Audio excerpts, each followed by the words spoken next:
আজি আমাৰ বিটিআৰ চৰকাৰ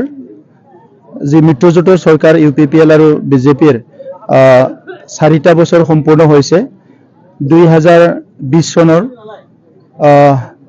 15 ডিসেম্বৰত আমাৰ চৰকাৰ আৰম্ভ হৈছিল আৰু এবছৰ কোভিডৰ কাৰণে আমি খুব ভালকে কাম কৰিব পৰা নাছিলো কিন্তু যোৱা 3টা বছৰ আমাৰ যি টিম বিটিআৰ হিচাপে আমাৰ ইএম সকল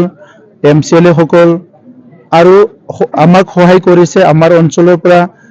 জিকি যোৱা আমাৰ যি সকল ইউপিপিএল আৰু বিজেপিৰ আমাৰ এমএলএ সকল আৰু লগতে আমাক প্ৰত্যেকটো মুহূৰ্ততে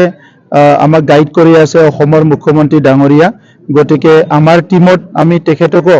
আমাৰ গাইড হিচাপে আমি যেহেতু লওঁ আমাৰ টিমটো যোৱা 3টা বছৰত আমি খুব মানে ভালকৈ খুব এফেক্টিভলি আমি কাম কৰিছো আৰু 2020 চনত যি সপোন লৈ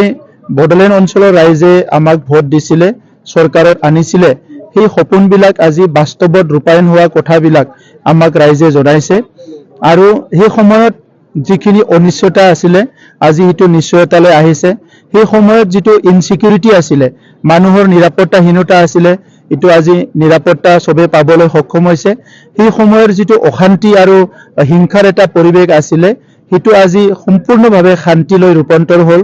সেই সময়ত মানুহে সপোন দেখা সকলো এৰি দিছিলে কিন্তু আজি মানুহৰ পুনৰ হোপছ এণ্ড এস্পিৰেশন মানুহৰ মাজলৈ আহিছে আৰু সেই সময়ৰ যেটো শিক্ষা সামাজিক অৰ্থনৈতিক আমাৰ মাজত যেটো ইন্টিগ্ৰিটি যেটো ভাতৃত্ববোধ এইবিলাক বিনষ্ট হৈছিলে আজি লাহে লাহেকৈ হেতু সম্পূৰ্ণ হোৱা সবে দেখিবলৈ পাইছো সো সেই কাৰণে যেটো ট্ৰান্সফৰমেশনৰ এটা উদ্দেশ্য লৈ পেলাই আমি কাম কৰিছিলে আজি বড়োলেণ্ডত যদিও এটো এখন কাউন্সিল চৰকাৰ এই ট্ৰান্সফৰমেশনটো আনাত আমি সক্ষম হৈছো আৰু এই বিশেষ দিনত আমি ভাৰতৰ প্ৰধানমন্ত্ৰী নৰেন্দ্ৰ মোদী ডাঙৰীয়াক ধন্যবাদ দিব লাগিব 2020 চনৰ যেটো শান্তি চুক্তি হ'ল বড়োলেণ্ডৰ আমাৰ বিভিন্ন সংগ্ৰামী সকলৰ লগত সেই শান্তি চুক্তিটো ভাৰতবৰ্ষতে এটা উল্লেখ লবলগীয়া শান্তি চুক্তি বুলি আজি প্ৰধানমন্ত্ৰী ডাঙৰীয়াও কৈছে কাৰণ বহুত শান্তি চুক্তি হৈছে